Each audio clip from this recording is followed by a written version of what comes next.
यानी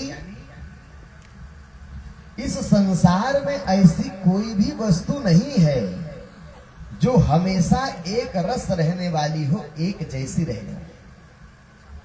क्या है तो फिर सत्य क्या है? जब दुनिया में कोई भी चीज सत्य है ही नहीं तो फिर सत्य क्या है? भगवान ने कहा न सतो विद्यते भावो न भावो विद्यते सतः उभयो अपि दृष्टो अपि तु अनयो तत्वदर्शी भी। अर्थात जो हमको सत्य दिखाई दे रहा है वो सत्य है नहीं, और जो सत्य है वो हमको दिखाई नहीं दे रहा है। जो सत्य है वास्तव में वो चीज हमको दिखाई नहीं दे रही, और जो सत्य नहीं है वही हमको प्रत्यक्ष दिखाई दे रहा है।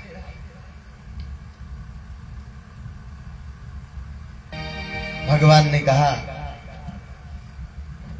इस सृष्टि के पूर्व जब ये दुनिया नहीं थी, जब ये सृष्टि नाम की कोई भी चीज नहीं थी, तब भी जो था कौन था? भगवान, परमात्मा, परमेश्वर, परम ब्रह्म। अब भी वो वैसा ही है, और जब ये दुनिया नहीं रहती है एक दिन, तब भी वो रहता है। यानी वो तीनों कालों में एक रस रहने वाला है।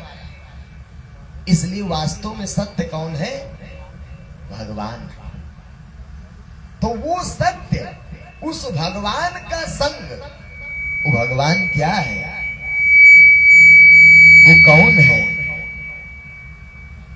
ये दुनिया क्या है? ये संसार क्या है? ये शरीर इस संसार में क्यों आई? इसको ये जो चलाने वाला है इस शरीर को कौन है? कौन चला रहा है इस देह को? और अंतिम में सारी सृष्टि किससे चालित है, संचालित है? इसको जानना और देखना, ये वास्तव में सत्संग का विषय है। ये कथा में नहीं मिलेगा। कथा में तो खाली कहानी सुनने को मिलेगा। भागवत बहुत बार सुने होंगे, वही आत्मदेव, वही गोकर्ण, वही धुंधकारी की कथा बहुत सुने होंगे। लेकिन अभी ये नहीं पता होगा कि ये बोलने वाला इस शरीर में कौन है,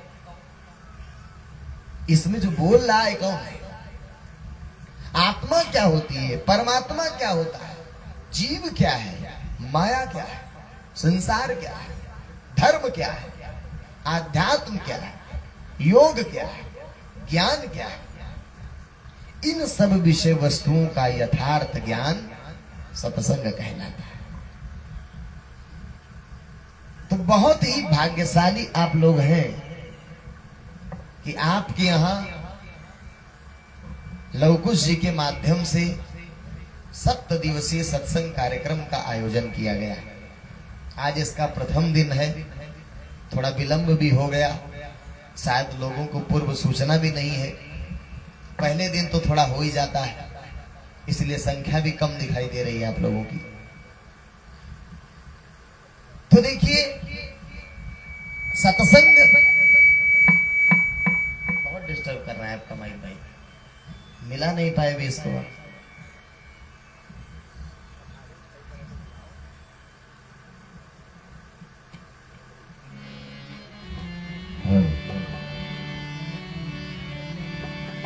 श्री राम जय जय, श्री कृष्ण जय जय, श्री राम जय जय, कृष्ण जय जय, श्री राम जय जय, श्री कृष्ण जय जय, श्री राम जय जय, श्री कृष्ण जय जय, श्री राम जय जय, श्री कृष्ण जय जय, श्री राम जय जय, श्री कृष्ण जय जय, नारायण नारायण सदा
भजले रे मनवा सदानंद भजले। बड़े भाग्य मानुष तन पावा सुर दुर्लभ सदग्रंथ। बड़े भाग्य मानुष तन पावा सुर दुर्लभ सदग्रंथ गावा। साधन धाम मोक्ष कर द्वारा पाई न जेहि परलोक सवारा। साधन धाम मोक्ष कर द्वारा पाई न जेहि परलोक सवारा। प्रथम ही गाओ नाथ मति धीरा सब ते दुर्लभ कवन शरीरा।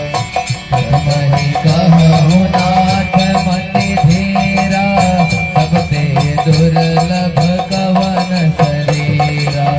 नर तन समन ही कवनियो देहि जीव चराचर जाचत देहि। नर तन सम नहीं कवन हो देहि जीव चराचर जाचत देहि। नरक स्वर्ग अपवर्ग न सेनि ज्ञान विराग भगति शुभ देहि। नरक स्वर्ग अपवर्ग निसेनि ज्ञान विराग भगति शुभ देहि। ओ ज्ञान विराग भगति शुभ देहि। ज्ञान विराग भगति शुभ देहि। गुरुदेव महाराज की। परमपिता जी परमेश्वर की जय। आनंद कंद प्रभु सदानंद मन मुन भगवान की।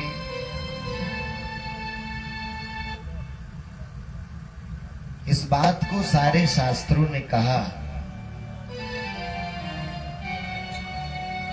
जंतु नाम नर जन्म दुर्लभमता अपुंसस्तम ततो विप्रतः। अर्थात बड़े भाग्य मानुष तन पावा।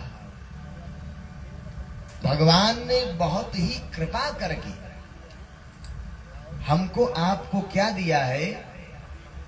मनुष्य का जीवन दिया है, मानव जीवन मिला है। इस मानव जीवन की दुर्लभता को आप समझते हैं?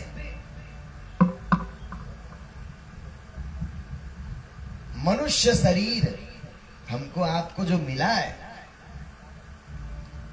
ये मनुष्य शरीर क्या है? अच्छा, मनुष्य का अर्थ आप लोग क्या समझते हैं? मनुष्य किसको कहते हैं? मनुष्य मतलब क्या? मुर्दा घाट पर भी ऐसे ही शरीर पड़ी, ऐसे ही है, लेकिन उसको मनुष्य नहीं कहते, उसको मुर्दा कहते हैं। और इसको मनुष्य कह रहे हैं जो बोल रही है। क्यों? क्या अंतर है दोनों में? इसका मतलब कुछ ऐसा है जो इसके अंदर बैठा है, और वो बैठा है तभी तक इस शरीर को हम मनुष्य कह रहे हैं इसको। यानी शरीर और वो जो बैठा है दोनों संयुक्त रूप में मनुष्य है। वो कौन बैठा है? उसको कहते हैं जीव। आत्मा नहीं है वो। ये गौर से समझना, ये जो इसमें बैठा है वो आत्मा नहीं है, वो जीव है। जीव और आत्मा में अंतर है। इस मुंह के माध्यम से जो बोल रहा है, कान के माध्यम से जो सुन रहा है, आत्मा सुनती नहीं है, आत्मा बोलती नहीं है। मुंह नहीं है उसके पास, कहां बोलेगी आत्मा? ये जीव के पास होता है। ये किसके पास है? जीव के पास, आत्मा के पास नहीं है। और इस शरीर को जो चलाने वाला है वास्तव में जीव है। शरीर और जीव दोनों संयुक्त रूप में हम आप मनुष्य कहे जा रहे हैं।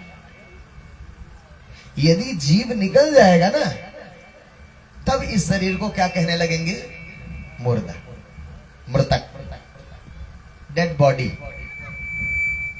यानी मनुष्य कौन है? शरीर और जीव दोनों संयुक्त रूप में आप मनुष्य हैं। वो जीव जब तक इस शरीर को धारण किए हैं, तभी तक हमको आपको क्या कहा जा रहा है? मनुष्य कहा जा रहा है, आदमी कहा जा रहा है, मानव कहा जा रहा है। अगर वो जीव निकल जाएगा तो फिर इस शरीर को मनुष्य कोई नहीं कहेगा। अब प्रश्न ये उठता है कि कहा गया है कि मनुष्य जीवन बहुत दुर्लभ है। जंतु नाम नर जन्म दुर्लभ मत, नृदेह माध्यम सुलभम सुदुर्लभम, बड़े भाग्य मानुष तन पावा, सुर दुर्लभ सदग्रंथन गावा। यानी जगह जगह जगह जगह शास्त्रों ने क्या कहा है? इसको दुर्लभ कहा है। दुर्लभ कहा है। अब प्रश्न ये उठा कि ये मनुष्य शरीर दुर्लभ इतना क्यों? भाई शरीर है तो बहुत है, इसी गांव में सैकड़ों लोग हैं, लेकिन मनुष्य शरीर दुर्लभ क्यों कहा गया? और मनुष्य शरीर मिला किसको है? भाई शरीर तो ये है, ये ना शरीर है मनुष्य का, लेकिन किसको मिला है? मिला किसको? हमको। मनुष्य की शरीर किसको मिला? इसके अंदर जो बैठा है उस जीव को मिला है। मनुष्य शरीर किसको मिला है? इसके अंदर जो बैठा है वो जीव को मिला है। जैसे ये कपड़ा किसने पहना है? शरीर ने पहना है। ये कपड़ा किसने पहना है? शरीर ने पहना है। यानी शरीर अलग है और कपड़ा अलग है। ठीक उसी प्रकार इस शरीर को जीव ने पहना है, यानी जीव अलग है और शरीर अलग, दोनों दो हैं। जैसे इस देह ने, इस शरीर ने ये सफेद कपड़ा धारण किया है, पहना है, ठीक उसी प्रकार यह देह जो है, शरीर जो दिखाई दे रहा है, हाथ आंख नाक कान मुंह, ये शरीर भी एक कपड़ा है। वासांस जीर्णानि यथा विहाय नवानि गृह्णाति नरोपराणि तथा शरीराणि विहाय जीर्णा नमानि संयाति नवानि देहि। एक गला खींच रहा है, तुम जाओ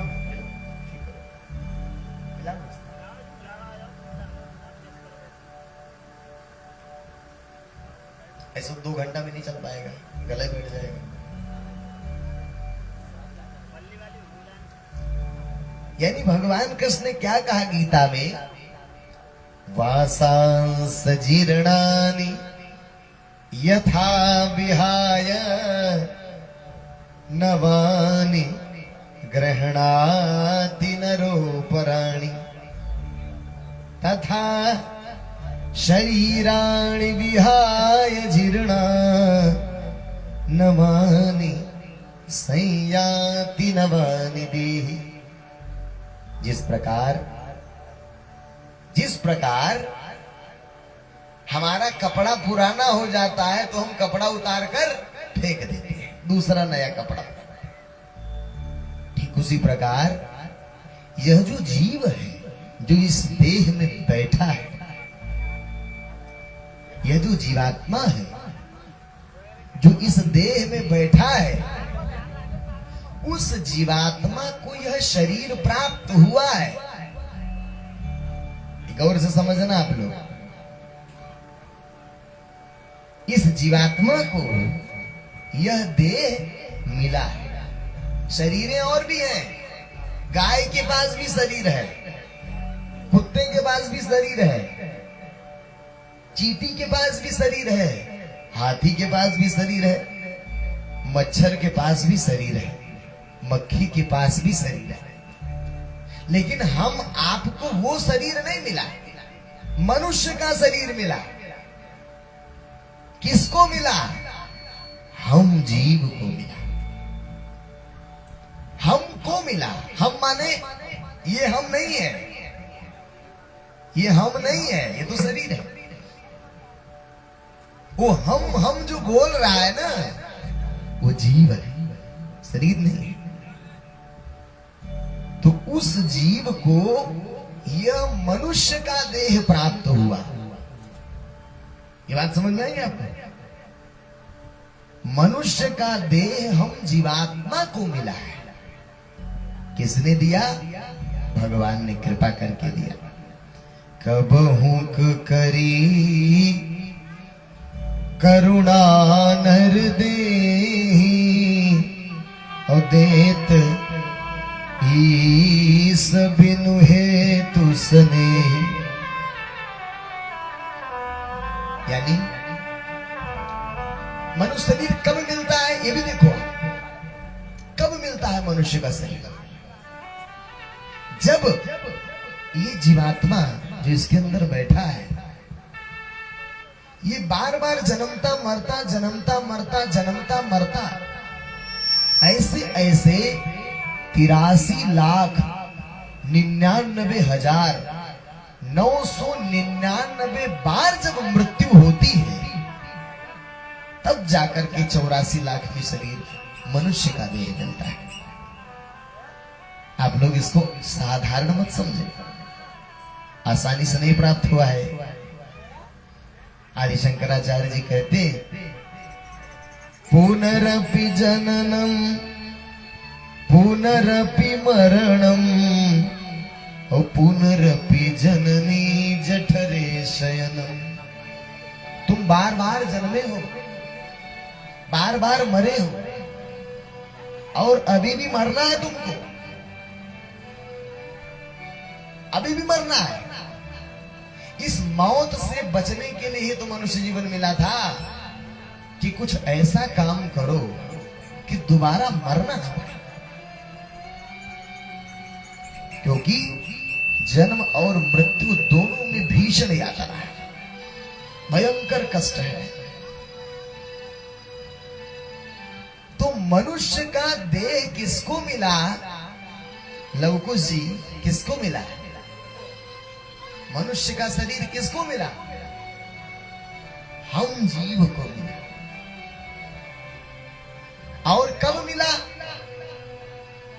जैसे क्या है, दुर्लभ माने क्या होता है? दुर्लभ माने क्या? दुर्लभ का मतलब क्या होता है? जो चीज आसानी से न प्राप्त हो, है ना? दुर्लभ माने जो आसानी से हमको न मिले, वही दुर्लभ है। तो ये मनुष्य देह आसानी से नहीं मिलता है। जब जीव 83,99,999 बार मृत्यु होती है, आप सोचो, मृत्यु कोई चाहता है? मौत कोई चाहता है? कोई भी मरना नहीं चाहता इसे, चाहे स्त्री हो, चाहे पुरुष हो, चाहे बच्चा हो, चाहे बूढ़ा हो। एक चीज बताओ, मृत्यु क्या है?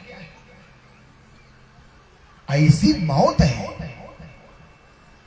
कि सबके सब इससे डरते हैं। आदमी तो चलो समझदार है, वो तो डरता ही है। मच्छर भी डरता है, मक्खी भी डरती है, कीड़े भी डरते हैं। ये गाय भैंसों को किसने बता दिया कि मृत्यु क्या है? लेकिन ये क्यों डरते हैं? कभी आपने विचार किया? नहीं विचार किया। कभी आपने नहीं सोचा कि आखिर हम तो मान लो समझ जा रहे हैं मृत्यु, मरते हुए आदमी को देख रहे हैं तो कष्ट होता है, समझ जाते हैं। लेकिन वो मक्खी और मच्छर को किसने बता दिया कि मृत्यु क्या है? इसका अर्थ नहीं समझ रहे हैं आप लोग। इसका अर्थ ये है कि वो भी मृत्यु से गुजर चुका है। एक बार नहीं, करोड़ों अरबों बार वो मौत से गुजर चुका है। इसलिए मौत का भय उसके अंदर आज भी विद्यमान है। इसी कारण कोई मरना नहीं चाहता। ये पुनर्जन्म का बहुत जबरदस्त प्रमाण है। पुनर्जन्म, दोबारा मृत्यु है, इसका बहुत जबरदस्त प्रमाण है कि हर जीव मौत से खौफ खाता है। सोचो क्यों मौत से डरता है? क्योंकि वो दोबारा मृत्यु नहीं चाहता है। यानी पिछले योनि का हम सब कुछ भूल गए। पिछले योनि में हम क्या थे सब भूल गए, लेकिन मौत का जो डर है वो आज भी हमारे अंदर विद्यमान है। इसलिए हम मरना नहीं चाहते। कोई नहीं मरना चाहता। मनुष्य तो मरना चाहता ही नहीं है। कीड़े मकोड़े पशु पक्षी भी नहीं मरना चाहते।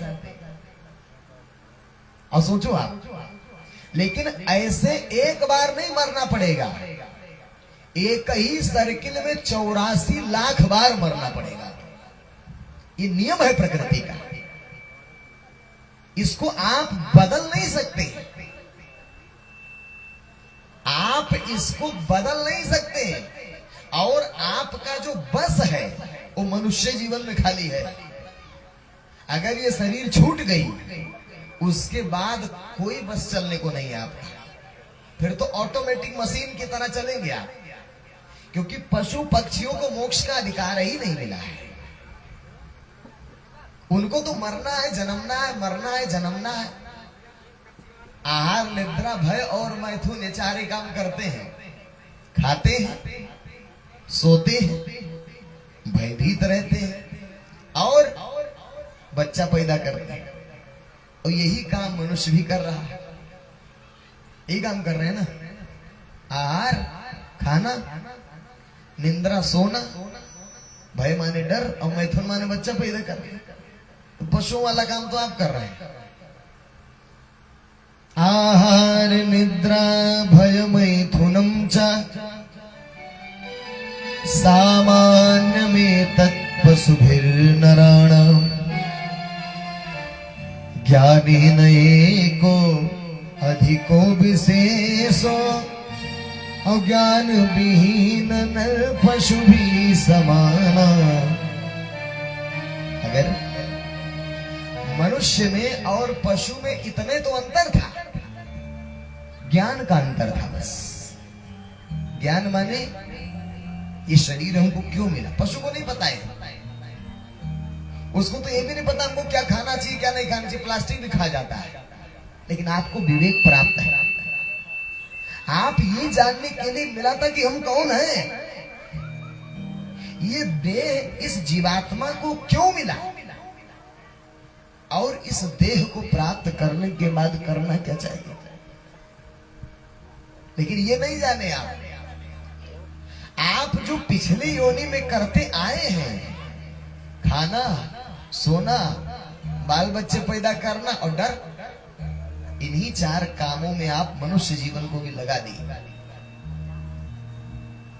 इतना भी जानने का प्रयास आप नहीं किए कि कितनी दुर्लभ मनुष्य की शरीर है भैया। कितनी दुर्लभ है।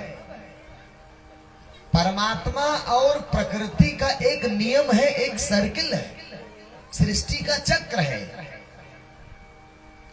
उस सृष्टि के चक्र में न चाहते हुए भी हम मजबूर हैं जाने के लिए।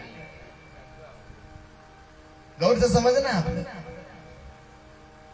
यानी मृत्यु चाहता कोई नहीं है, मौत चाहता कोई नहीं है, लेकिन सबको मौत से गुजरना पड़ेगा।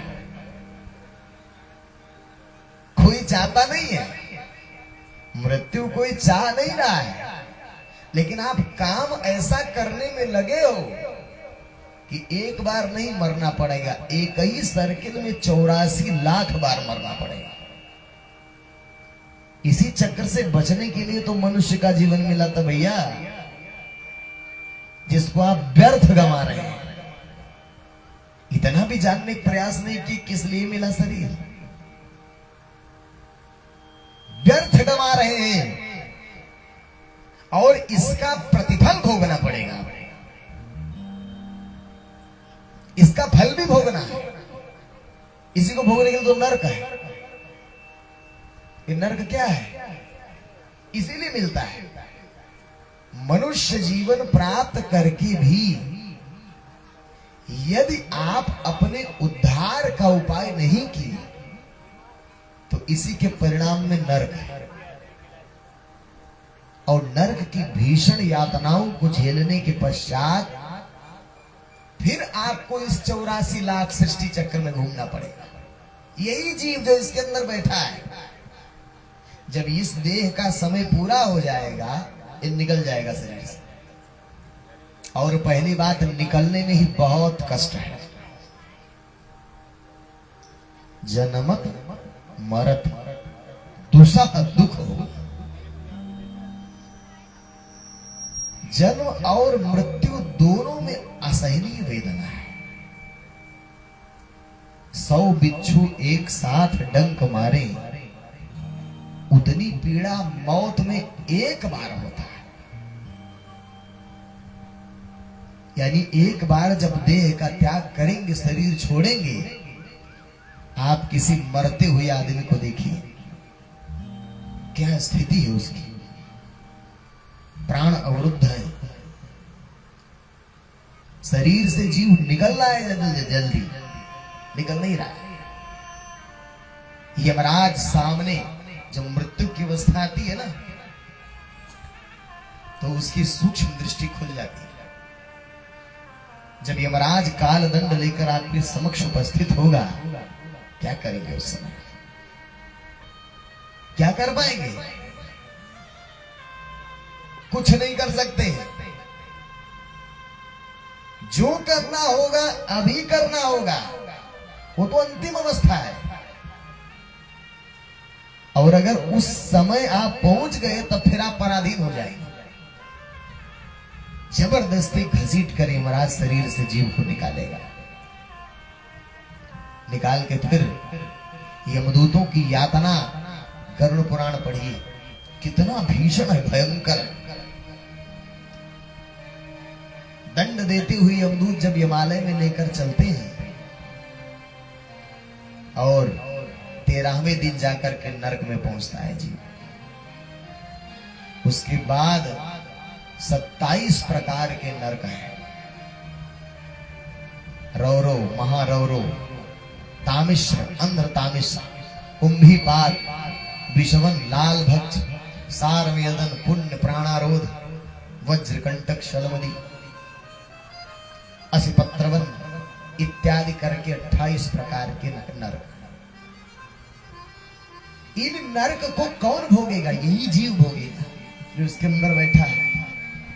बहुत लोगों को लगता है कि अरे पता थोड़ी लगेगा। अरे पता लगेगा। आप अगर ऐसा सोचते हो कि वहां जाने के बाद पता नहीं लगेगा, तो पता आप ही को लगेगा। ये बहुत बड़े भ्रम का शिकार है आप। ये देखो, ये मारा गया ना, तो किसको चोट लगा? हाथ को नहीं लगा। मुर्दा के पास भी हाथ है, मारो चोट नहीं लगेगा। क्यों? क्योंकि जो दुख का अनुभव कर रहा है, जो दर्द का अनुभव कर रहा है, वो जीव है, शरीर नहीं है। मुर्दे के शरीर को टुकड़े टुकड़े काट दो, चिल्लाएगा नहीं। क्यों नहीं चिल्लाएगा? क्योंकि जो अनुभव कर रहा था वो निकल गया। जिसको दुख हो रहा था वो निकल गया। और दुख किसको हो रहा था? हमको। हम जीव हैं, हम शरीर नहीं है। ये दुख का जो अनुभव करता है, ये सुख का जो अनुभव करता है, वो कौन करता है? हम कर रहे हैं। हम माने जीव। हम ये नहीं है भैया, हम ये नहीं है। ये जो ऊपर दिखाई दे रहा है ये हम नहीं है, ये हमारा शरीर है। समझना आप गौर से। जैसे ये ऊपर दिखाई दे रहा है तो क्या हम कपड़ा हैं? हम कपड़ा नहीं है, कपड़े को हमने पहन रखा है। ठीक उसी प्रकार ये जो देह दिखाई दे रही है, ये देह एक कपड़ा है, शरीर एक कपड़ा है, और इसको हमने पहना है। हम माने जीव, हम जीव हैं। यही तो नहीं जान पाए अभी तक आप। पूछा जाए क्या नाम है, अगर पूछा जाए क्या नाम है आपका, अभी इनसे पूछा जाए क्या नाम है आपका, तो क्या नाम बताएंगे अपना? बताएंगे लवकुश। लवकुश को जानते हैं आप लोग? लवकुश को जानते हैं? तो इनसे पूछेंगे कि क्या नाम है तो ये बताएंगे लवकुश। अब पूछा जाए लवकुश किसका नाम है? भाई पैदा हुए तब तो नाम नहीं था लवकुश। जब पैदा हुई तब तो नाम किसी का होता नहीं। जब शरीर पैदा होती है तो उस शरीर का नाम एक दिया जाता है, चाहे लवकुश दो, चाहे दिनेश दो, चाहे उमेश दो, चाहे रमेश दो, कुछ भी दे दो, चाहे सीता, चाहे गीता, लड़कियों का नाम होता है ना, कुछ भी दे दो ना। तो नाम तो शरीर का है ना, नाम तो शरीर का हुआ, नाम तो हुआ शरीर का। तो अगर हम ये पूछे कि तुम्हारे शरीर का क्या नाम है, तब तुम बताओ कि लवकुश। लेकिन हम ये नहीं पूछ रहे, हम पूछ रहे कि तुम्हारा नाम क्या है। तुम्हारे शरीर का नाम नहीं पूछ रहे हैं। और आप बता किसका नाम रहे हो? शरीर का नाम बता रहे हो। हम शरीर का नाम नहीं पूछ रहे हैं, शरीर का नाम तो पता है, तुम्हारा नाम क्या है ये आप नहीं जानते हो कि हमारा नाम क्या है। क्योंकि आप समझ बैठे हो कि हम ये शरीर हैं।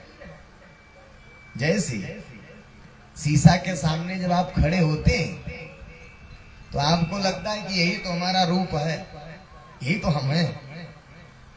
समझना, इधर लड़के बैठे हैं, यंग लड़के, आप लोग समझो। जब शीशा के सामने हम आप खड़े होते हैं तो आपको लगता है कि ये जो दिखाई दे रहा है यही तो है हमारा रूप, यही हम है ना। गौर से समझना, ये हम है, ये हम है कि ये हमारा है। दोनों में क्या सही है? ये हाथ हम है कि हाथ हमारा है? हमारा है ना हाथ, यानी हम हाथ नहीं है। ये कान हम है कि कान हमारा है? हमारा है कान, हम कान नहीं है। ये मुंह, ये सर किसका है? ये हमारा है, हम सर नहीं है। शरीर, ये पूरा शरीर, शरीर हम है कि शरीर हमारा है? हमारा शरीर है, हम शरीर नहीं है। जैसे ये हमारा कपड़ा है, हम कपड़ा नहीं है, हम इस कपड़ा से अलग हैं। ठीक उसी प्रकार ये शरीर को हमने धारण किया। ये जो हम बैठा है अंदर, इस हम जीवात्मा ने इस देह रूपी शरीर को धारण किया, मिला है इसे। हेलो, क्यों? आप सोचो, ये मुंह है, अभी बोल रहा है। कौन बोलता है? मुंह बोलता है। अगर मुंह ही बोलता तो मुर्दे के पास भी तो मुंह है, हाँ बोलता। अगर कान ही सुनता तो मुर्दे के पास भी कान है, लेकिन नहीं सुनता। अगर आंख ही देखती तो मुर्दे के पास भी आंख है, कहां देखती? तो ये कौन बोल रहा है? सबके पास है ना मुंह। सब लोग बोल रहे मैं ये हूं, मैं ये हूं, हम ये हैं, हम वो हैं। लेकिन मुर्दा के पास भी वो हम नहीं बोलता। मैं नहीं कहता है, क्योंकि मैं निकल गया, हम निकल गए।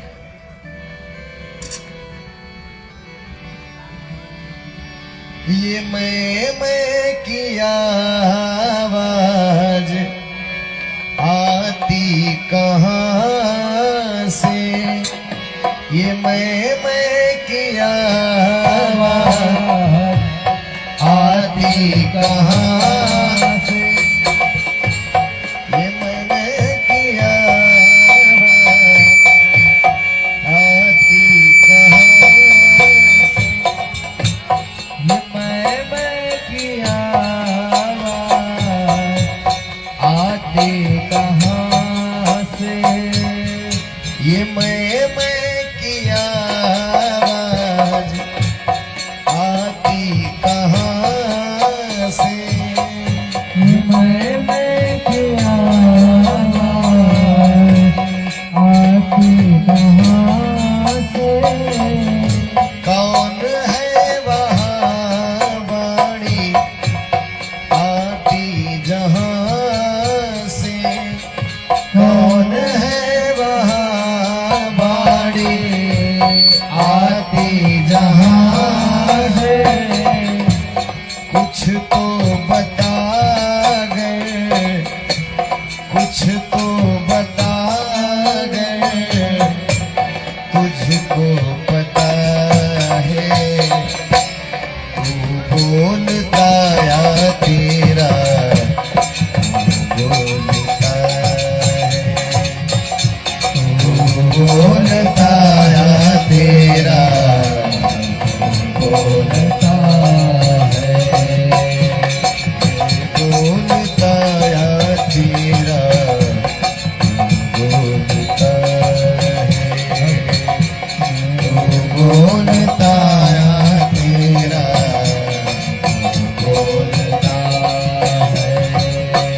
सदानंद कहे ज्ञान जिसको नहीं है, सदानंद कहे ज्ञान जिसको नहीं है, 84 चक्कर में पड़ता वही है, 84 चक्कर में पड़ता वही है, जन्मे मरे तो फिर, जन्मे मरे तो फिर किसकी खता है, तू बोलता या तेरा बोलता है,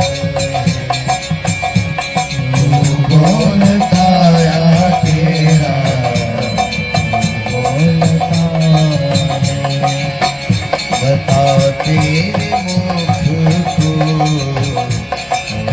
बोलता है, बता तेरे मुख को बोलता है, तू बोलता या तेरा बोलता है, तू बोलता या तेरा बोलता है। सद्गुरुदेव जी महाराज की जय, परम पिताज परमेश्वर की जय, आनंद कंद प्रभु सदानंद मनमोहन भगवान की जय। तो कौन बोल रहा है? ये बोलने वाला कौन है? वो जो बोल रहा है ना, उसी को ये शरीर मिला है, देह मिला है, उसी को ये देह मिला है। वो दिखाई इसलिए नहीं दे रहा है, जैसे समझो आप, जैसे मुस्लिम समाज में एक पोशाक चलता है जिसको कहते हैं नकाब, काला कलर का चलता है ना, पूरा ऊपर से नीचे तक पहनती है। तो ऊपर से नीचे तक उसको पहन लिया। अब देखो उसमें खाली खुला है आंख, आंख खुला है ना, तो आंख बाहर देख रही है, अब आग जब बाहर देखेगी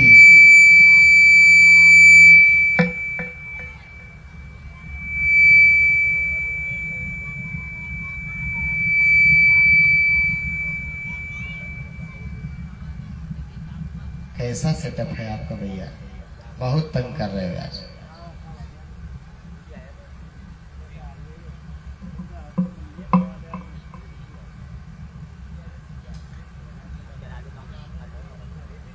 प्रेम से बोलिए सब गुरुदेव महाराज की,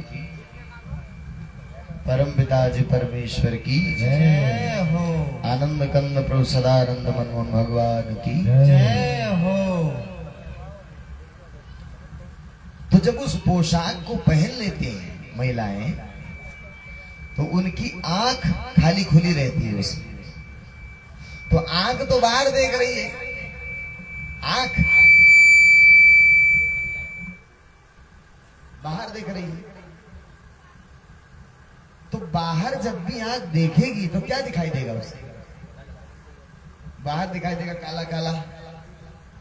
क्यों? क्योंकि पूरा शरीर काला, पूरे शरीर पर वो कपड़ा है। तो क्या वो काली है? क्या उसका शरीर काला है?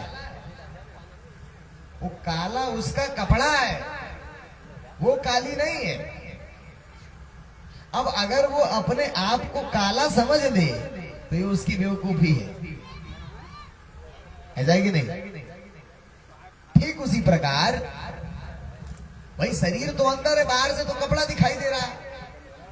ऐसे ही जीव अंदर है, इस शरीर के अंदर। बाहर से जो दिखाई दे रहा है वो है शरीर, जीव तो दिख नहीं रहा है, दिखाई दे रहा है बाहर से शरीर। तो आदमी को लगता है कि हम यही शरीर ही हैं।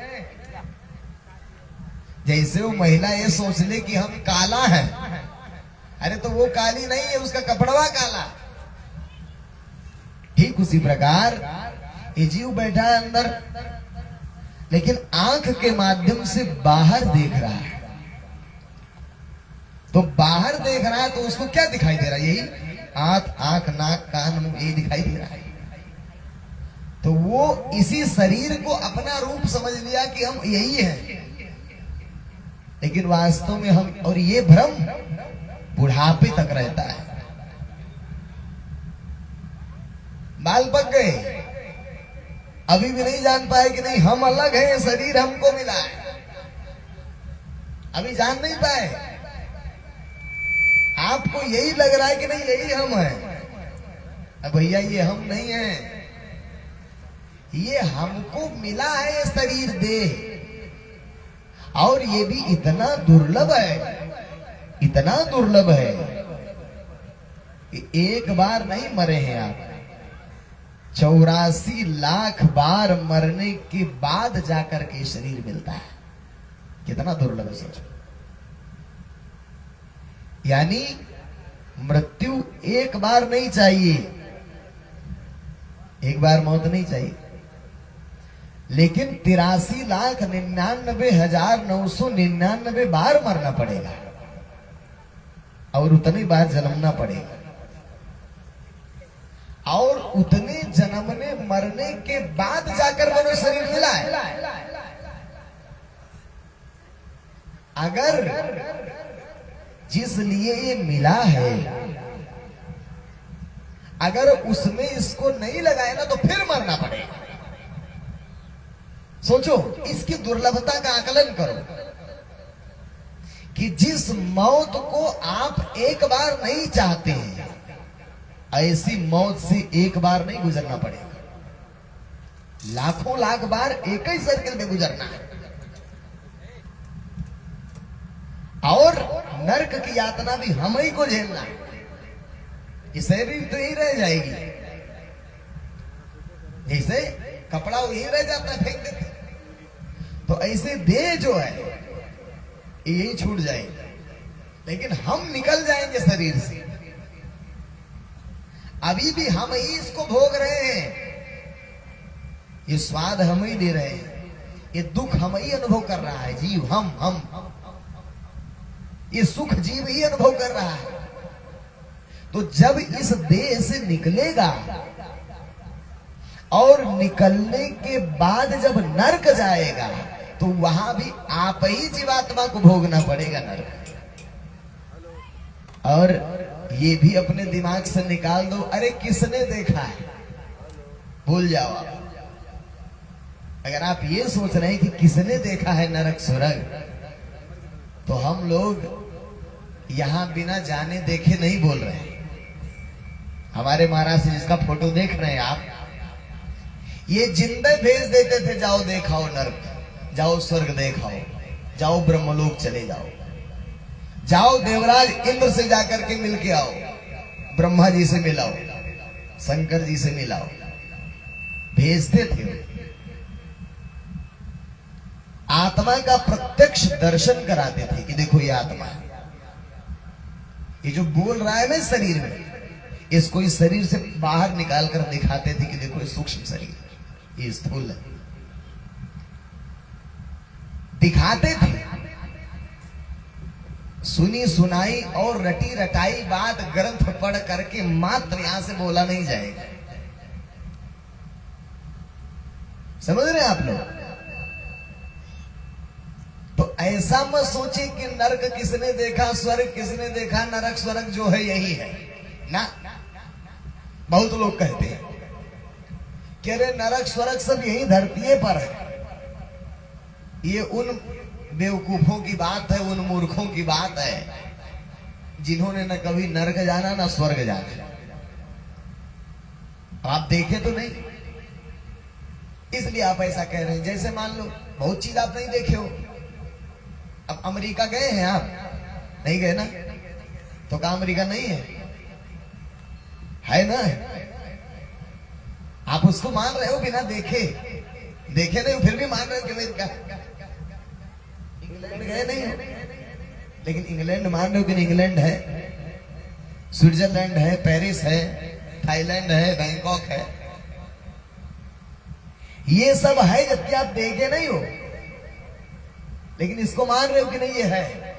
ऐसे ही नरक भी है, स्वर्ग भी है, ब्रह्मलोक भी है, शिवलोक भी है, और परम धाम अमरलोक भी है। आप जाने ही कितना, अभी तो ये भी नहीं जान पाए कि हम कौन हैं, ये बोलने वाला कौन है। जब जो शरीर में बैठा बोल रहा है उसको नहीं जान पाए तो नरक और स्वर्ग का जान पाओगे?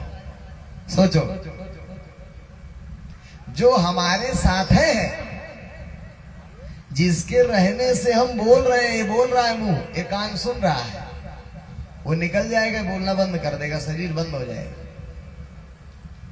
साथ है में हमारे चल रहा है, उसको आप नहीं देख पाए, नहीं जान पाए। तो नरक स्वर्ग आत्मा परमात्मा तो बड़ा दूर का विषय है।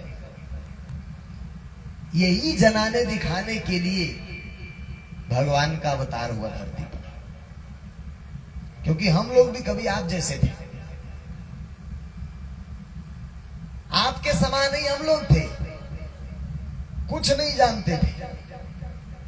ऐसे जैसे आप गृहस्थ में जीवन जी रहे हो, ऐसे हम लोग उस समय बालक थे, 17-18 साल उम्र था उस समय। तो एकाएक संदेश मिला कि भैया भगवान का अवतार धरती पर हुआ है, और वो सीधा नरक स्वर्ग ब्रह्मलोक शिवलोक दिखाते हैं। बड़ा आश्चर्य लगा सुन करके, ऐसा भी हो सकता है। लेकिन जिज्ञासा थी, जानने की लालसा थी। तो इस मार्ग में जब आगे बढ़े और जाना गया परलोक को कि ये परलोक क्या है, ये लोक ही नहीं है सब कुछ जो आप देख रहे हैं, परलोक भी है। अरे मृत्यु के पहले आप परलोक में ही थे। भगवान कृष्ण अर्जुन से कहते हैं, अर्जुन अव्यक्तादीन भूतानि व्यक्तमध्यान भारत अव्यक्त निधनान्नेव तत्र का परिदेवन। हे अर्जुन, जन्म लेने के पहले तुम परलोक में थे और मरने के बाद तुमको परलोक में ही जाना है। यहां तो तुम मेहमानी करने आए हो बस। ये दुनिया नहीं है जागीर किसी की, ये दुनिया किसी की जागीर नहीं है। राजा हो या रंक यहाँ पर सब हैं चौकीदार, और कुछ तो आकर चले गए कुछ जाने को तैयार। राजा हो या रंक यहाँ पर सब हैं चौकीदार, और कुछ तो आकर चले गए कुछ जाने को तैयार। खबरदार खबरदार। एक भजन सुनाते हैं आपको। ये दुनिया नहीं है जागीर किसी की, ये दुनिया नहीं है जागीर किसी की, ये दुनिया नहीं है जागीर किसी की, ये दुनिया नहीं जागीर किसी की। अरे राजा हो या रंक यहाँ पर सब है चौकीदार। राजा हो या रंग यहाँ पर सब है चौकीदार। राजा हो या रंक यहाँ पर सब है चौकीदार। राजा हो या रंग यहाँ पर सब है चौकीदार। कुछ तो आकर चले गए कुछ जाने को तैयार। कुछ तो आकर चले गए कुछ जाने को तैयार।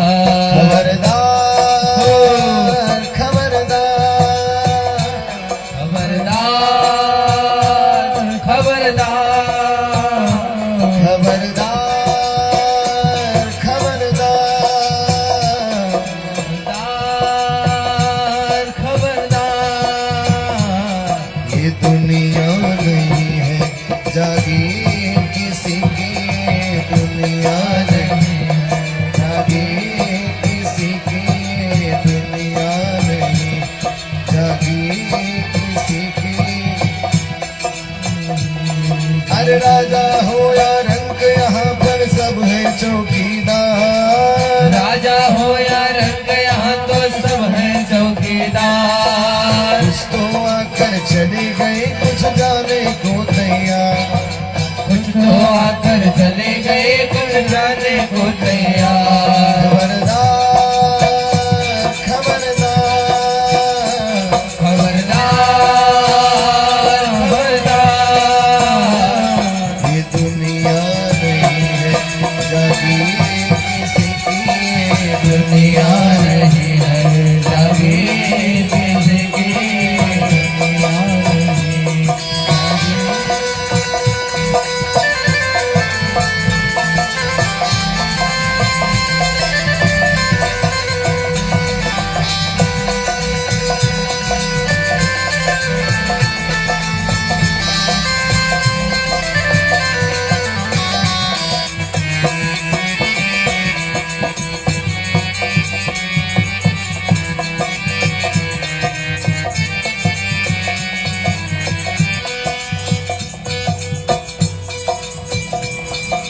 अपनी अपनी किस्मत लेकर दुनिया में सब आए, हाँ सब आए। अपनी अपनी किस्मत लेके दुनिया में सब आए, हाँ सब आए। अपनी अपनी किस्मत लेकर दुनिया में सब आए, हाँ सब आए।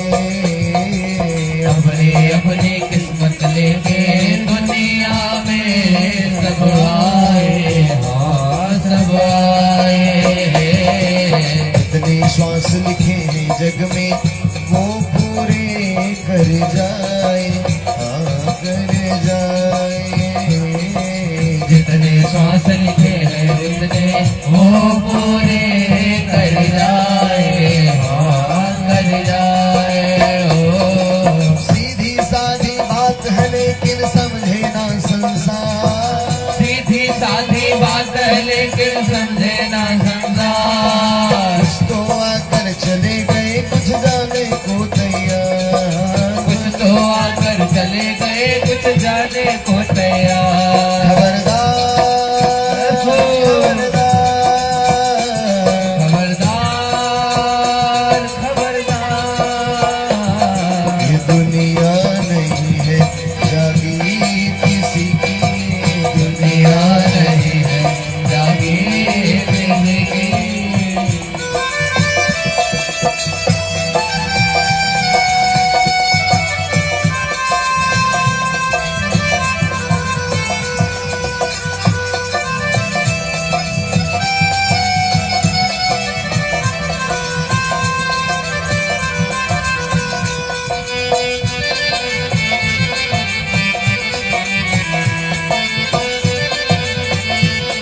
क्या सपने रात को सोने वाला, सोने वाला देख रहा है क्या क्या सपने रात को सोने वाला, सोने वाला। ये ना जाने आँख खुले तो क्या है होने वाला, होने वाला। ये ना जाने आँख खुले तो क्या है होने वाला, होने वाला। अरे क्या मेरा क्या तेरा ये सब बातें हैं बेकार, क्या तेरा सारी बातें हैं बेकार, क्या मेरा क्या तेरा ये सब बातें हैं बेकार। मेरा बातें हैं बेकार। कुछ तो आकर चले गए कुछ जाने को तैयार, कुछ तो आकर चले गए कुछ जाने को तैयार। खबरदार खबरदार खबरदार, खबरदार, खबरदार। ये दुनिया नहीं है जागीर किसी की, ये दुनिया नहीं है जागीर किसी की। हर जीत की आशा में ये दुनिया झूठी बाजी खेले, हाँ बाजी खेले। जीत की आशा में ये दुनिया झूठी बाजी खेले, ओ बाजी खेले। ओ जब चाहे वो ऊपर वाला हाथ से पत्ते ले ले, हाँ पत्ते ले ले। जब चाहे वो ऊपर वाला हाथ से पत्ते ले ले, हाँ पत्ते ले ले। हर उसके आगे एक चले ना लाख बनो होशियार, उसके आगे एक चले ना लाख बनो होशियार।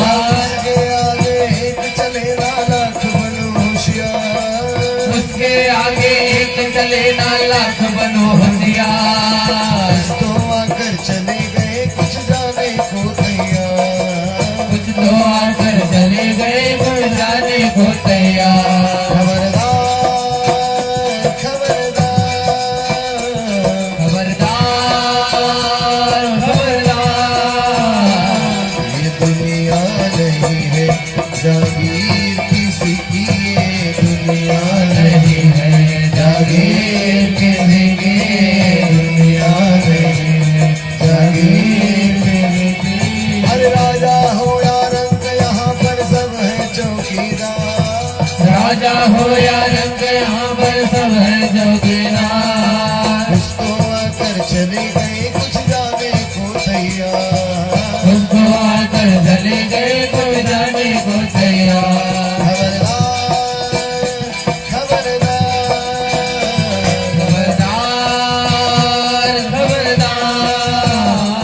ये दुनिया नहीं है जागीर किसी की, ये दुनिया नहीं है जागीर किसी की, दुनिया नहीं है जागीर किसी की, दुनिया नहीं है जागीर किसी की। सदगुरुदेव महाराज की जय परमपिता जी परमेश्वर की जय। जय आनंद कंद प्रभु सदानंद मनमोहन भगवान की।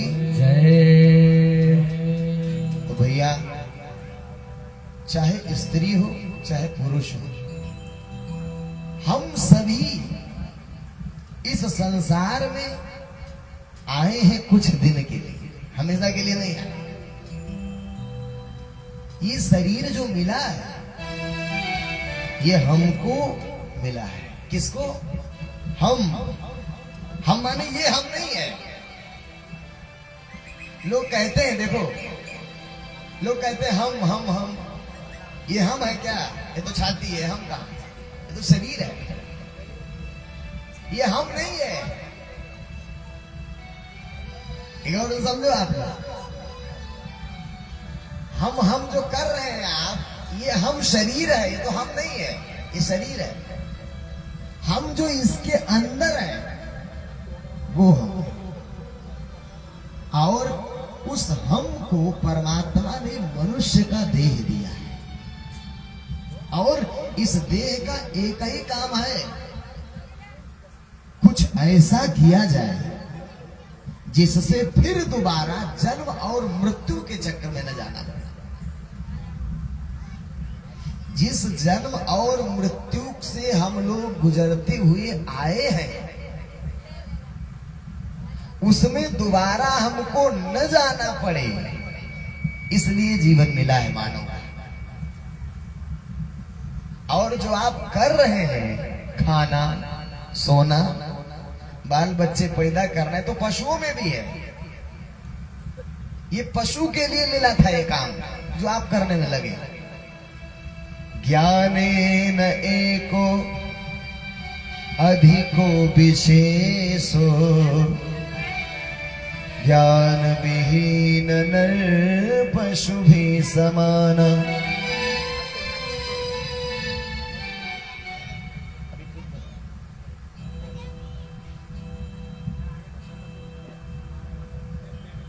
तो ज्ञान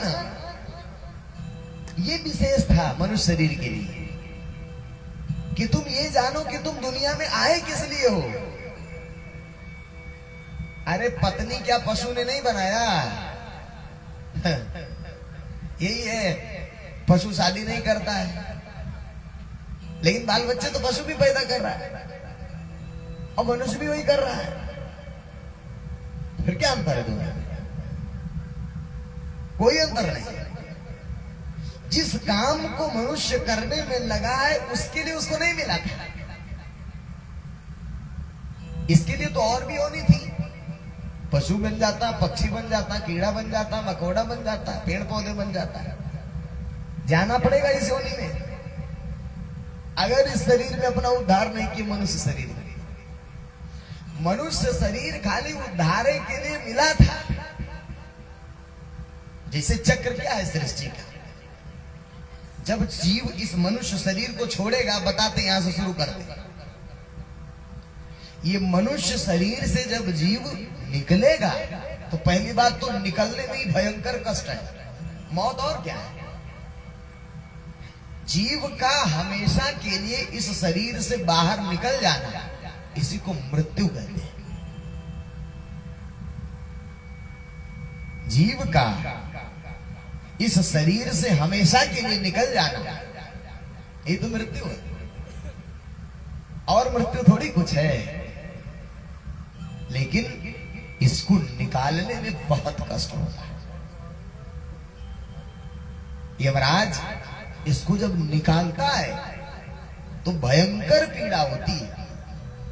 इसलिए कहा गया, जन्मत मरत दुसाह दुख होई, और यही स्वल्प नहीं व्यापी सोई।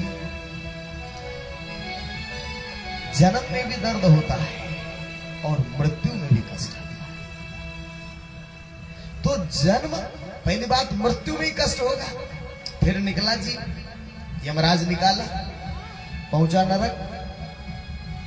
अब धर्मराज के यहां बैलेंस होगा आपका, कितना आपने यहां पर अच्छा किया है और कितना बुरा किया है। एक बार फिर बता दो, ये बातें कहानी और कपोल कल्पित नहीं है, एक सुनिश्चित सत्यता पर आधारित विधान है सृष्टि का। ये सृष्टि का एक सुनिश्चित और सत्यता पर आधारित विधान है। इसको आप लोग जाने नहीं पाए, इसको आप लोग समझे नहीं पाए। धनवरा जैसे ये दुनिया चलाने के लिए है ना, बना है ना सब विभाग, ऐसे ब्रह्मांड को चलाने के लिए भी अलग अलग विभाग बना है। इस ब्रह्मांड को भी चलाने के लिए परमात्मा ने अलग अलग विभाग बनाया है। तो उस विभाग में संहारक विभाग शंकर जी का है, पैदा करने वाला विभाग ब्रह्मा जी का है, पालन करने वाला विभाग विष्णु जी का है। जैसे गवर्नमेंट के भी 3 विभाग हैं, कार्यपालिका, न्यायपालिका और विधायिका, इन डिपार्टमेंट है ना गवर्नमेंट की। कार्यपालिका माने कार्य करता है जो, यानी कहां कहां कौन सा काम करना है वर्तमान रूप में, कहां निर्माण संबंधी विभाग करना है, वो विधायिका का डिपार्टमेंट है।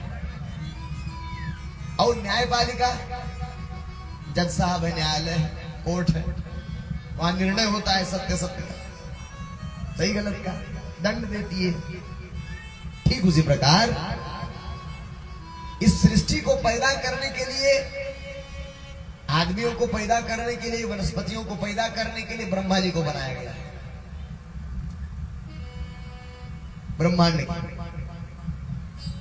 उनको एक, अब उनका विभाग है कि भाई पैदा करना है, सब उत्पत्ति करना है, तो उनको चेला मिला है ब्रह्मा जी को, जो काम करता है उसको कहते हैं विश्वकर्मा, असिस्टेंट है उनका। विश्वकर्मा सारा निर्माण विभाग देखते हैं। फिर अब वस्तु जो पैदा हो गई उसका रक्षा व्यवस्था भी करना है, लालन पालन भी करना है, उसके लिए विष्णु जी है। उनको भी एक सहायक मिला, उनका चेला है इंद्र, देवराज इंद्र। उसके अंडर में 33 करोड़ देवी देवता है। वो दुनिया में अलग अलग विभाग अपना चला रहे, कोई जल का है, कोई थल का है, कोई अग्नि का है, कोई रूप का है, कोई तेज का है, कोई फलाने का है, कोई ठिकाने का है। ऐसे दुनिया चलाने के लिए बनाए। और मौत का विभाग भी है कि भाई जो पैदा हुआ जो है अब उसको एक दिन नष्ट भी होना है, उसके लिए फिर शंकर जी बनाए गए। और शंकर जी को भी जो चेला मिला है काम करने वाला, वो यमराज है। और यमराज ने अपने यमदूतों को रख रखा है। तो जैसे गवर्नमेंट को चलाने के लिए विधान दिखाई दे रहा है, ऐसे इस ब्रह्मांड को चलाने के लिए भी विधान। तो जब यहां से जीव निकलेगा शरीर से और वो जाएगा परलोक में, तो फिर उसका हिसाब होगा धर्मराज के यहां, कितना अच्छा किए हो, कितना बुरा किए। अगर अच्छा किए हो तो स्वर्ग चले जाओगे, बुरा किए हो नरक चले जाओगे। और नरक की दुर्गति जब झेलेंगे आप, यमराज जब कहे था कि मनुष्य जीवन दिया था भोग के लिए कि मोक्ष के लिए, और तूने खाली भोग का काम किया, खाली खाया सोया, खाली फसल लगाए फिर काटे, फिर फसल लगाए फिर काटे, पेट से उठाकर खेत में डाले, खेत से उठाकर पेट में डाले, खेत में अनाज उगाए उसको खा लिए, फिर जाके खेत में डाला है, फिर खेत में पैदा किए, फिर पेट में डाल दिए, फिर पेट से उठाकर खेत में डाल दिया। यही जीवन जीने के लिए मिला है।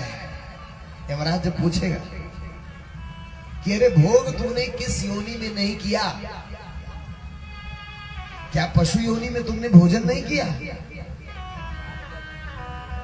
तो मनुष्य योनि मोक्ष के लिए मिला था और तूने भोग में लगा दिया।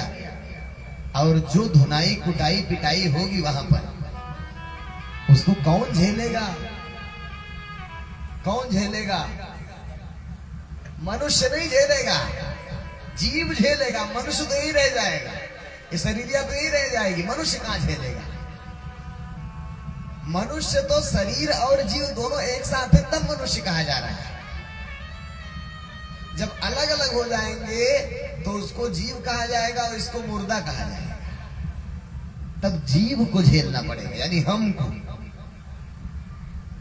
और जब हमको उस नरक के भीषण आग में डाला जाएगा तो उसमें बहुत प्रकार के नरक हैं, उसको झेलना पड़ेगा। रौरव नरक है। रौरव नरक में एक कीड़ा पाया जाता है जिसको कहते हैं रूरू। रूरू नाम का कीड़ा है। वो कीड़ा के अंदर इतना विष है कि वो एक बार जब काटता है ना तो इतना दर्द होता है जितना 100 बिच्छू एक बार काटे। 100 बिच्छी जानते हैं? बिच्छी, बिच्छू काटता है तो कितना चढ़ता है, चिल्लाता है। 100 बिच्छू एक साथ काटे तो जितना दर्द होगा उतना वो रूरू एक बार काटता है तब दर्द होगा। और रौरव नरक में रूरू नाम के कीड़े पड़े। अब आप जीवात्मा को उठाकर उसी में डाल दिया जाए। अब जीव तो सूक्ष्म शरीर है, मरता भी नहीं है वो। शरीर मर जाएगा, यही यही छूट जाएगा, लेकिन जीव मरता नहीं है।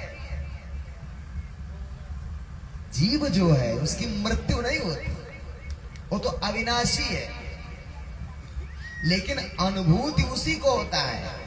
ये दुख का एहसास उसी को होता है, सुख का एहसास उसी को होगा। ये दर्द का जो अनुभूति है, आभास है, उसी को होगा, जीव को। यानी हमको होगा, हम जो हम अंदर बैठे।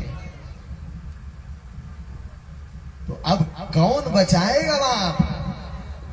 इतना ही नहीं, सैकड़ों वर्षों तक नरक भोगने के पश्चात भी छुट्टी नहीं है। उसके बाद फिर एक से गिनती शुरू होगी। उसके बाद जाएंगे आप जड़ज योनि में। जड़ज माने कोई जीव पेड़ पौधे वाली योनि में जाएगा। अब खड़ा है नीम, 10 साल से नीम का पेड़ ऐसे खड़ा है, एक जगह खड़े रहो, इस योनि में भी जाएंगे। ऐसे ऐसे 9 लाख जड़ज 9 लक्षाणी, 9 लाख वनस्पतियां,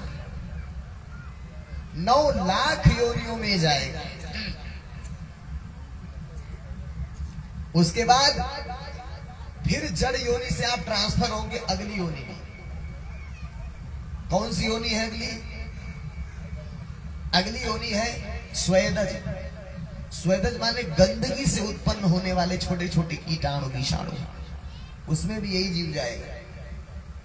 सोचो, मृत्यु, मरना भी पड़ेगा, जन्मना भी, भारी योनि में मरना।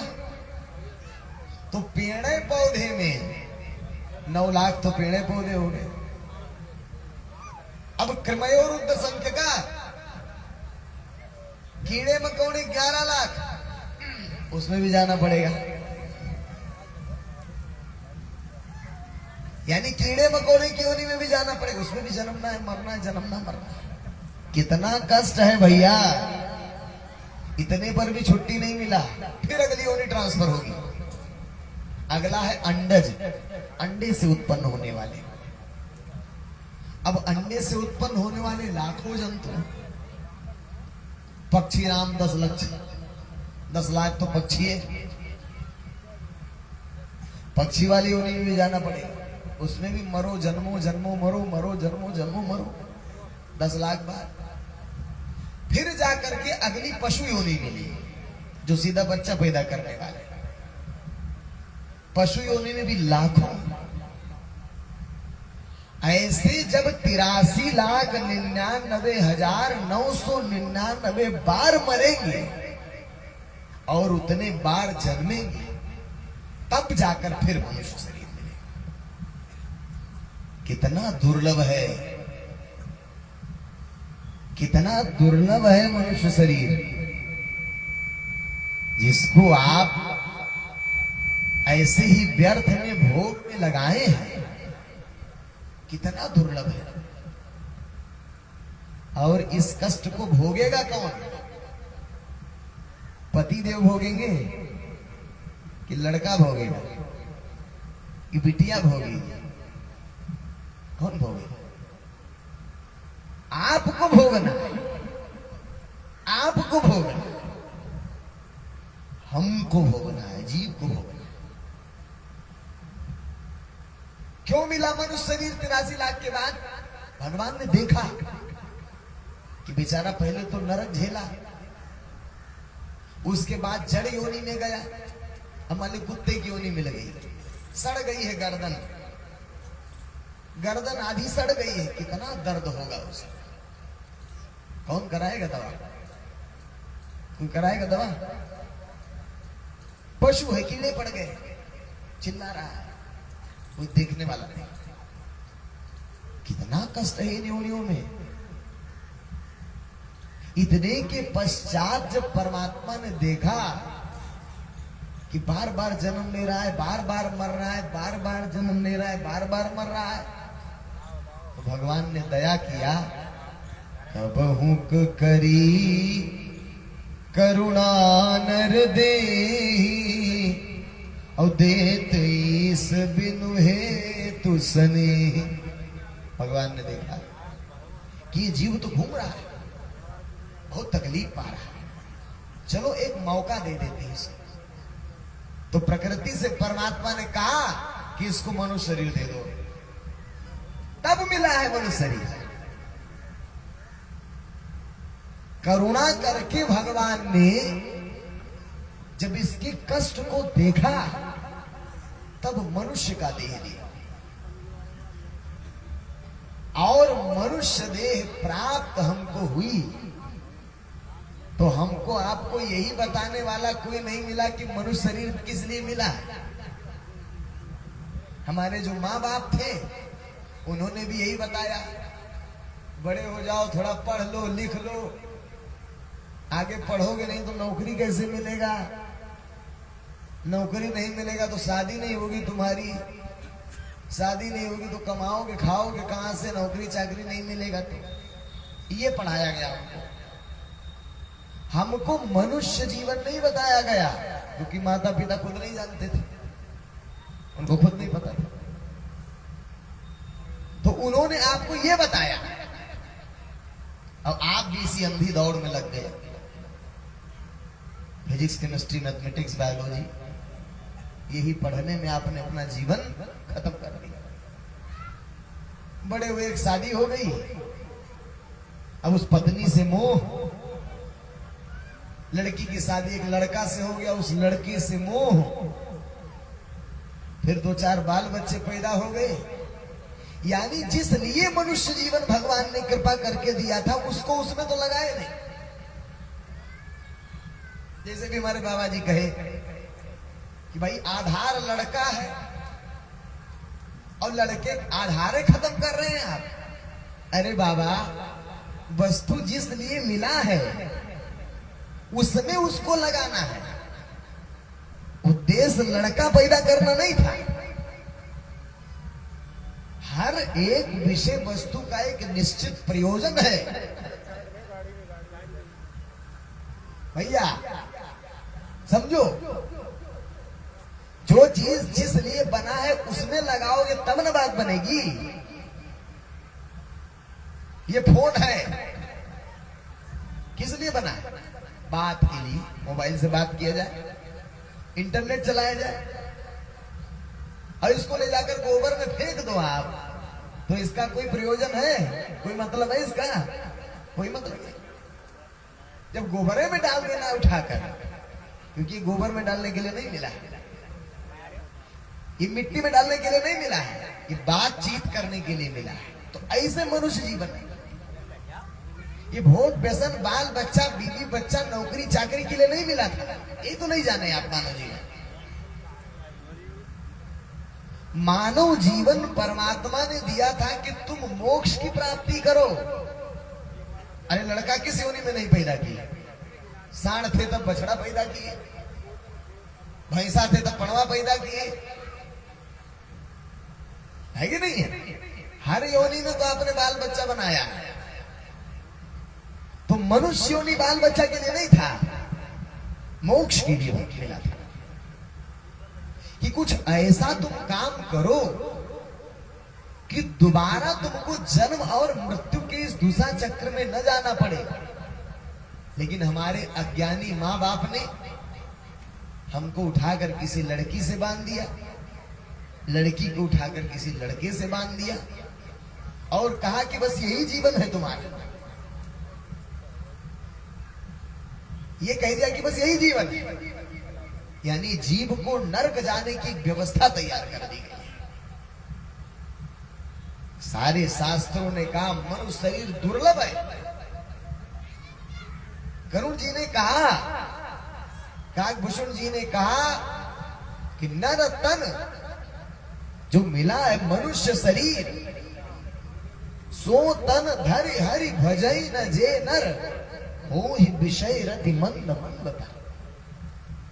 मनुष्य शरीर पाकर अगर खाली विषय भोग में लगा दिया, खाना पीना सोना बाल बच्चे पैदा करना, तो व्यर्थ गंवा दिया, फिर अपने 84 लाख का चक्कर का तैयारी कर लिया, फिर मरोगे, फिर नरक जाओगे, फिर उस भीषण दुसा यातना को झेलना पड़ेगा। कुंभी पाक नर्क है। कुंभी पाक नर्क में क्या है पता है? खौलता हुआ तेल। उसी तेल में जाकर इस जीवात्मा को डाल देंगे। क्या होगा? ये शरीर अगर स्थूल हो अपने पास तो शरीर का पकौड़ा बन जाएगा और जीव शरीर छोड़ देगा। लेकिन वो जो कुंभी पाक नर्क है वो सूक्ष्म जगत है और सूक्ष्म जीव है, और जीव मरता नहीं है। जब इसको डाला जाएगा उस नर्क के तेल में तो खाली दर्द हो, कष्ट हो, मरता नहीं है जीव, मरेगा नहीं हो, लेकिन खाली दर्द हो। अब सोचो आप कैसे झेलोगे? थोड़ा सा तकलीफ आपको बर्दाश्त यहां नहीं हो रहा है, लेकिन उसको तो झेलना ही पड़ेगा, आपको मजबूर है, आप वहां से भाग भी नहीं सकते। कौन है तुम्हारा? ये मनुष्य होकर नहीं सोचोगे तो कब सोचोगे? ये मनुष्य बनकर आप नहीं सोचोगे तो पशु में सोचने की क्षमता ही नहीं है। पशु तो भोग योनि है, एक ही योनि है मनुष्य, जिसको भगवान ने विवेक दिया, बुद्धि दी कि तुम अपने उद्धार का उपाय कर लो। लेकिन आप क्या कर रहे हैं? अगर इसमें नहीं प्राप्त करे मोक्ष तो फिर नरक जाओगे, फिर वही पेड़ पौधे, पशु पक्षी, कीट पतंग, सूकर कुकर, 83,99,999 योनि भोगने के बाद तब जाकर कहीं मनुष्य शरीर मिलेगा। लाखों करोड़ों योनियों बाद, पता नहीं कितना समय बाद फिर ये दुर्लभ देह मिले, जिसको आप लोग व्यर्थ गंवा रहे हो, व्यर्थ। ये बात आप समझो, यही बताने हम लोग आए हैं। कथा कहानी सुनाने नहीं आएंगे, आपको नचा देंगे, झुमा देंगे और अपने घर चले जाएंगे आपसे कुछ लेकर। आपसे हमको कुछ नहीं चाहिए। हमारे यहाँ तो एक पैसा चढ़ावा भी नहीं है। जैसे कथाओं में आप लोगों की आदत है ना चढ़ाने की, लेकिन यहाँ आपको चढ़ावा भी नहीं है। अगर यहाँ आप चढ़ाने आएंगे तो आपको वापस कर दिया जाएगा। यहाँ चढ़ावा नहीं है। हर बैनर के नोट में नीचे लिखा है, इस संस्था को किसी भी प्रकार का दान, चंदा, भेंट, चढ़ावा आदि कदापि न दें, क्योंकि हम आपसे धन ठगने नहीं आए। एक आयोजक थे, इन्होंने अपनी व्यवस्था कर दिया रहने खाने का, बस गाड़ी का डीजल पानी दे दिए, पर्चा बैनर का दे दी, बस हो गया, क्या गया है कि नहीं? अरे आपके पिताजी मर गए, आपकी माताजी मर गई, अब यमराज ने आपकी माता और पिताजी को गाय बनाकर भेज दिया, गाय के शरीर में डालकर भेज दिया। अब आप ही का खेत चरने आएगा तो चरने देंगे?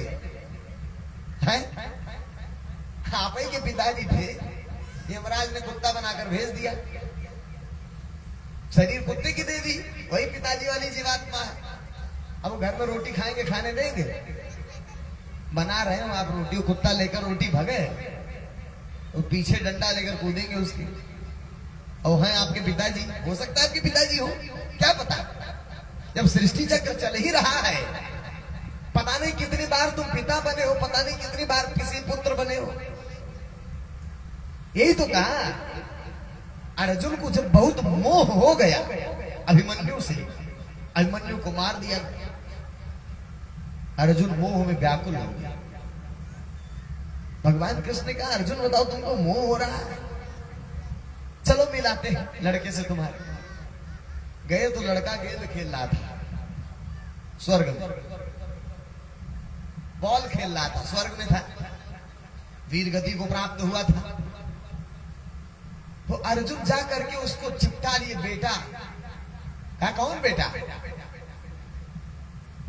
किस बेटे की बात कर रहे हो? अरे सैकड़ों बार तुम हमारे लड़के बन चुके हो, एक बार हम तुम्हारा लड़का बन गए तो बेटा बेटा कहते स्वर्ग तक चले आए थे। कितनी बार तो हमारे लड़के बने, अभिमन्यु ने अर्जुन से कहा कि मैं तुम्हारा बाप बनाऊं कितनी बार, और एक बार हम तुम्हारा लड़का बन गए तो स्वर्ग तक दौड़े चले आए हमारे पीछे। तब अर्जुन का मोह भंग हो गया, समाप्त हो गया। खाली शरीर का पर्दा है और कुछ नहीं है, मात्र शरीर का पर्दा और कुछ नहीं है भैया। ये परिवार, इसको आप परिवार परिवार हमार हमार कह रहे हो ना। बेटा किस योनि से आया है कोई पता नहीं, बिटिया किस योनि से आई है कोई पता नहीं, पत्नी किस योनि से आई है कोई पता नहीं, पति किस योनि से आया कोई पता नहीं। काल आप ही के सामने आएगा, उठा लेकर चल, 2-4 दिन रोग आके चुप हो जाओगे, अगले दिन फिर काल आएगा, फिर किसी को उठाकर लेकर चल। अरे मूर्ख मनुष्य, इतना नहीं समझ में आ रहा है तुमको? तुम्हारे सामने काल निरंतर काल के काल में जीव जा रहा है और तुम्हें समझ, तुम बेटा बेटा कहने चिल्लाने लगे हो। इतना समझ नहीं आ रहा है तुम्हारे, इतनी बुद्धि कुंठित हो गई। परमात्मा ने विवेक दिया, उसका क्या प्रयोग किया? कोई प्रयोग नहीं कर पाए, व्यर्थ बिताए। एक कबूतर था, बड़ा सुखी परिवार था उसका। कबूतरी थी, पत्नी उसकी, 2 बड़े सुंदर सुंदर प्यारे से बच्चे थे, बड़ा सुखी परिवार था, एकदम सुखी संपन्न खुशहाल जीवन था, मस्त थी जीवन। एक दिन पहेली आ गया, समय कोई जानता है, काल कोई जानता है। जाल बिछाया, जो भी बात करना है 10 मिनट बात करना है, समाप्त होने वाला है, 6 बज गए। आप लोग इसके बाद 6 दिन और है, आइए आइए, जान लीजिए। हम लोग कुछ लेने नहीं आए आपसे, आपको जनाने बताने आए जिसको आप नहीं जान रहे हो। अकेले आपको भोगना है इस कष्ट को, कोई नहीं रक्षा कर पाएगा। हुआ क्या? बच्चा फंस गया जाल में, चिल्लाने लगे, कबूतर कबूतरी दोनों चिल्लाने लगे, बच्चे फंस गए, हमारे बच्चे फंस गए। तब तक दूसरा बच्चा भी गिर गया जाल, दूसरा भी काल के गाल में चला गया। इतना बीबल हो गए, इतना करुण क्रंदन होने लगा कबूतर कबूतरी में। किसके लिए? अरे तुम्हारा कोई नहीं है। स्वदेहमपि जीवो अयम मुक्तिवायात्यमालय स्त्री मात पुत्र पित्रादि संबंध के हेतु न। जब इस जीव को शरीर छोड़ देगा, जीव जब इस शरीर को छोड़ देगा तो न स्त्री रखेगी, न पुत्र रखेगा, न पुत्री रखेगी। कौन रखेगा? रखेगा कोई नहीं रखेगा। इसलिए भैया ये शरीर मिला है हम जीवात्मा को उद्धार के लिए, कल्याण के लिए। कोई नहीं साथ देगा, पति भी साथ नहीं जाएगा, कितना भी प्रेम कर लो। अरे है कौन पति? एक अनजान पुरुष ही ना है आपके लिए। शादी से पहले कौन जानता है कौन किसका पति पत्नी बनेगा? वो तो एक अनजान लड़के को ले आए, अनजान लड़की को ले आए, दोनों का संबंध बना दिए, अब वो पति पत्नी कहलाने लगे। पता भी नहीं वो लड़की कौन है, कहां से, दूसरे घर की, जिसको हम कभी जानते भी नहीं।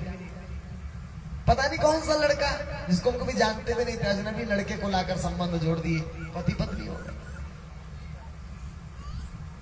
ऐसे ही नश्वर संबंध जिसके लिए आप अपने दुर्लभ मनुष्य जीवन को बर्बाद कर रहे हैं, क्योंकि काल का कोई ठिकाना नहीं।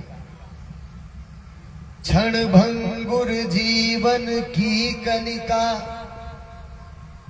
कल प्रात को जान खिले न खिले, मलयाचल की सुच शीतल मंद, सुगंध समीर चले न चले। कलिकाल कुठार लिए फिरता, तन नम्र सी चोट झिले न झिले, भजने हरि नाम हरि रसना, कल प्रात को जान हिले न हिले। कल सुबह ये जिद्दा हिलेगी कि नहीं, क्या? तो भैया मनुष्य जीवन बताने आए हैं कि इस मनुष्य जीवन को जिसमें आप लगाए हो उसमें लगाने के लिए नहीं मिला। इसका एकमात्र प्रयोजन था, क्या प्रयोजन था? कि दोबारा तुम इस जन्म और मरण के चक्कर में न जाओ, अपना उद्धार, अपना कल्याण करो।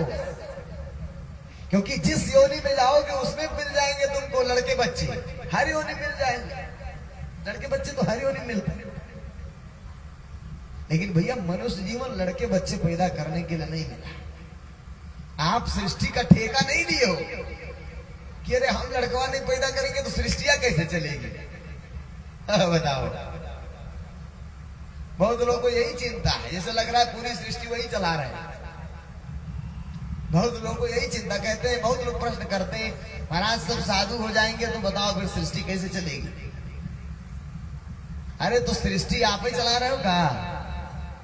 मान लो सारी दुनिया मुक्त हो गई, मान लो सारी दुनिया ही मुक्त हो गई, तो जो सृष्टि चलाने वाला वो नया पैदा कर देगा। तुम कहे सृष्टि का ठेका लिए हो? तुम तो अपना उद्धार करो, अपना कल्याण करो। जिस लिए मनुष्य जीवन मिला उसको उसमें लगाओ। तो भैया मनुष्य जीवन मिला है, किसमें आप इसको लगाएं, क्या करना है इसको, कैसे इसको रखना है, ये सब विषय जानने के लिए ही सत्संग है। कथा नहीं सुना रहे आपको, कथा कहानी बहुत सुने आप, लेकिन ये उद्धार वाली बात आपको नहीं बताएगा। क्योंकि कथावाचक जितने आएंगे सब परिवार का गुणगान गाएंगे, गृहस्थ जीवन बहुत बड़ा है, गृहस्थ जीवन बहुत बड़ा है। अरे गृहस्थ जीवन बहुत बड़ा है, तब तुम काहे लिए साधु बने हो? तुम भी आओ गृहस्थ में जो बहुत बड़ा है तो। ऐसा नहीं है। गृहस्थ मतलब माया, बीवी बच्चा घर परिवार नौकरी चाकरी, यही तो माया है, और इसी में तुम फंसे हो।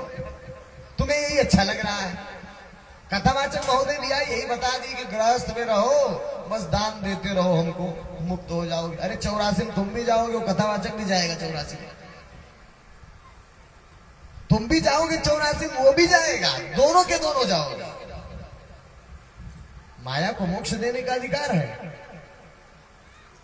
हर परिवार बीवी बच्चा नौकरी चाकरी में रहकर मोक्ष मिलेगा? कैसे मिलेगा मोक्ष? कौन देगा मोक्ष? भगवान कौन है? हम कौन है? ये शरीर कैसे पैदा हुई? ये संसार क्या है, कैसे उत्पन्न हुआ? ये जीव क्या है? ये आत्मा क्या है? ये परमात्मा क्या है? इस सबको जनाने के लिए सत्संग हो रहा है। ये सब जनाने दिखाने बताने के लिए हो रहा है आपको। तो आप जानो समझो, ये जनाने बताने के लिए कार्यक्रम हो रहा है, ये कथा कहानी सुनाने के लिए नहीं हो रहा है। हम लोग आपको खाली कथा कहानी सुनाने नहीं, अपना उद्धार कैसे होगा, कैसे कल्याण होगा, कैसे हम इस आगतम जन्म और मृत्यु के चक्र से बच पाएंगे। सोचो, जिसके चक्र में पड़ करके आप नहीं जाना चाहते हो, जिसके मोह में यमराज आएगा तो जबरदस्ती लेकर के जाएगा, लेकर जाएगा नहीं? कह दोगे अरे हमारे पति देव हैं, भूखे बैठे हैं, छोड़ देगा? जबरदस्ती लेकर जाएगा। एक दिन तो छोड़ना है, एक दिन तो छोड़ना ही पड़ेगा, न चाहते हुए भी छोड़ना पड़ेगा। तो भैया इसीलिए ये सत्संग कार्यक्रम आप जान लो। मनुष्य जीवन ही नहीं समझ पाए अभी तक आप। अभी तक मनुष्य जीवन कहां समझ पाए। आपको लगा कि नहीं यही घर परिवार गाय भैंस पालना और दूध दही खाना बस इसी के लिए मिला है जीवन, इसलिए नहीं मिला था। एक गलत रास्ता पकड़े हैं आप, रॉन्ग वे है, गलत मार्ग है। यही मार्ग तो पतन की ओर जाता है, यही तो विनाश की ओर जाता है, यही विनाश की ओर ले जाएगा आप। शाम को एक प्रोजेक्टर पर चलेगा, एक प्रोजेक्टर चलाओगे ना शाम को, तो यहां पर सत्संग कार्यक्रम चलेगा।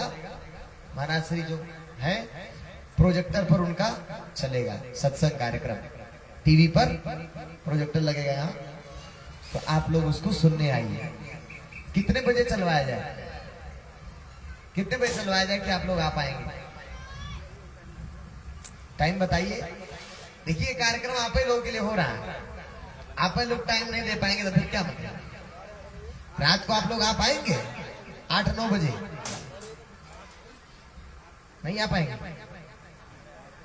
दूर से आए हैं आप, दूसरे गांव से आए हैं क्या? 8 बजे रखवा देते हैं भोजन प्रसाद करके आप लोग, कि 9 बजे रखवा दें? 8 बजे ठीक है। तो 8 बजे यहां प्रोजेक्टर पर सत्संग चलेगा, आप लोग आओ। और ये तो कार्यक्रम चलेगा ही, ये तो चलेगा 2 बजे से लेकर के, यानी 2 से 3 भजन होगा, 3 बजे से सत्संग शुरू होगा। जैसे आज 6 बजे तक हुआ है ना, ऐसे 6 दिन तक और चलेगा, शाम को 6 बजे तक चलेगा।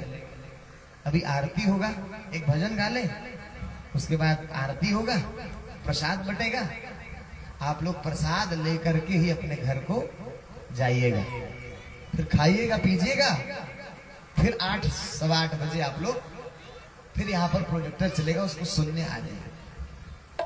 प्रेम से बोलिए सदगुरुदेव जी महाराज की, परम पिता जी परमेश्वर की, आनंद कंद प्रभु सदानंद मनमोहन भगवान की।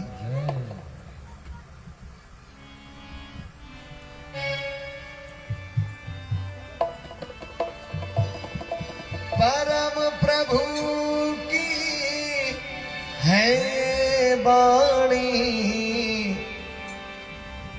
ये भजन 6 दिन सुनाएंगे हम आपको, हाँ 7वां दिन है ना, जब सत्संग खत्म होगा तब ये भजन सुनाएंगे, क्योंकि ये भजन चेतावनी का भजन है कि आप लोग सावधान हो जाओ,